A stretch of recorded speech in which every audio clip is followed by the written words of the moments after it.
প্রধানমন্ত্রী তারেক রহমান আসলে কি করছেন? বা তাকে দিয়ে আসলে কি করানো হচ্ছে?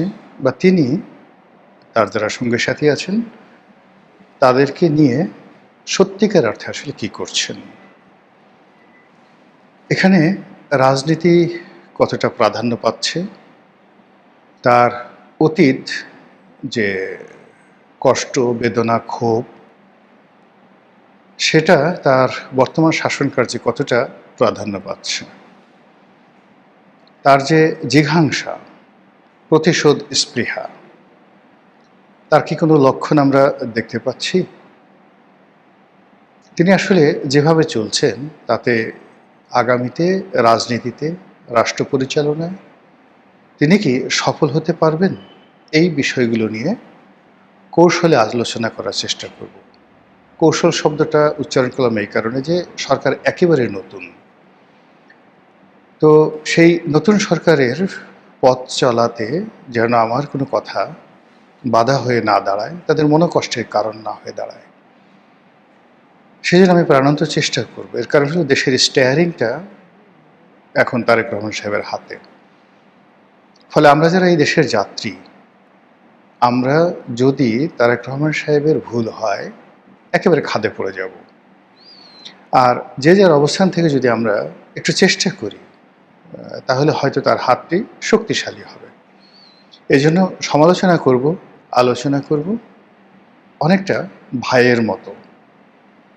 আপন ভাই যেভাবে ভাইকে সমালোচনা করে এবং ঠিক অনেকটা ওনারশিপ নিয়ে সেভাবে চেষ্টা করব কিছু কথা বলার জন্য।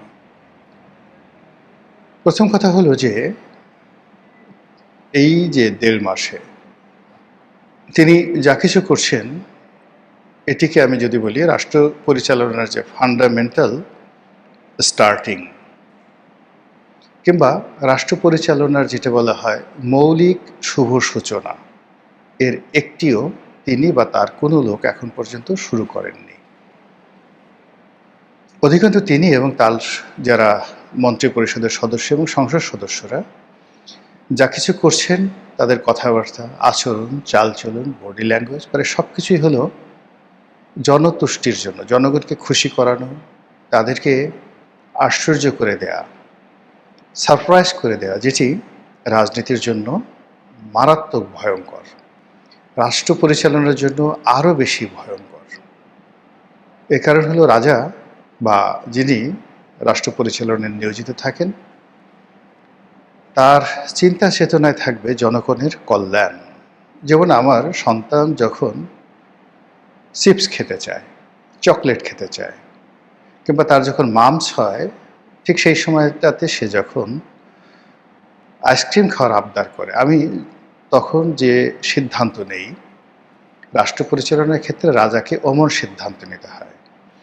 কিন্তু রাজা যদি তার প্রজাদের, জনগণের মনতুষ্টির জন্য, তাদের বাহবা পাওয়ার জন্য, হাততালির জন্য সদা সর্বদা চেষ্টা করেন, এতে রাজার সর্বনাশ হয় এবং জনগণের সর্বনাশ হয়। যে কাজটি জনাব তারেক রহমান সাহেব ফ্রম দ্য ডে ওয়ান তিনি যেদিন বাংলাদেশে পা দিয়েছেন সেই দিন থেকে আজ অবধি এই কাজগুলি শুধু করে যাচ্ছেন। তার যে মৌলিক সিদ্ধান্তগুলো এই মুহূর্তে যে নেওয়া দরকার, এরকম কিছু সিদ্ধান্ত না নিয়ে বরং কিছু পূর্ব নির্ধারিত সমঝোতা, সিদ্ধান্ত তিনি এবং তার লোকজন উল্টে দিয়েছেন। যেমন ধরুন জামাতের সাথে তার সম্পর্ক, ডক্টর ইউনূসের সাথে তার সম্পর্ক, এনসিপির সাথে তার সম্পর্ক একটা নির্দিষ্ট সীমারেখায় সমঝোতা হয়েছিল। এটি এখন ডে বাই ডে প্রকাশিত হচ্ছে, কিন্তু বিএনপি এটা স্মরণ করতে চাচ্ছে না। নির্বাচনের সময়টিতে আবার আওয়ামী লীগের সঙ্গে লিখিত, অলিখিত বা বুদ্ধিবৃত্তিক লেভেলে একটা সমঝোতা হয়েছিল। তার প্রেক্ষিতে আওয়ামী লীগের যারা ভোটার তারা ভোট কেন্দ্রে এসে বিএনপিকে যে হারে ভোট দিয়েছে, এর বিনিময়ে আওয়ামী লীগ যা কিছু চায় সরকারের কাছ থেকে সেটা তাদের জন্য বুমেরাং হয়ে যাচ্ছে। আওয়ামী লীগ নিষিদ্ধ হয়ে যাচ্ছে, আওয়ামী লীগের নেতাকর্মীরা জামিন পাচ্ছে না, এবং আওয়ামী লীগ যে নির্বাচনের সময় বিএনপিকে সহযোগিতা করেছে, অবস্থা দৃষ্টি মনে হচ্ছে যে এটা বিএনপির কোনো প্রয়োজনই ছিল না। এর বাইরে তাদের সঙ্গে চীনের একটা সমঝোতা হয়েছিল, দিল্লির একটা সমঝোতা হয়েছিল, আমেরিকার একটা সমঝোতা হয়েছিল। প্রায় সবগুলো সেক্টর এলোমেলো হয়ে গেছে। দিল্লি থেকে ফিরে আসার পরে প্রায় 2 ঘন্টা একান্ত বৈঠক করেছেন মার্কিন রাষ্ট্রদূত এবং পররাষ্ট্রমন্ত্রী।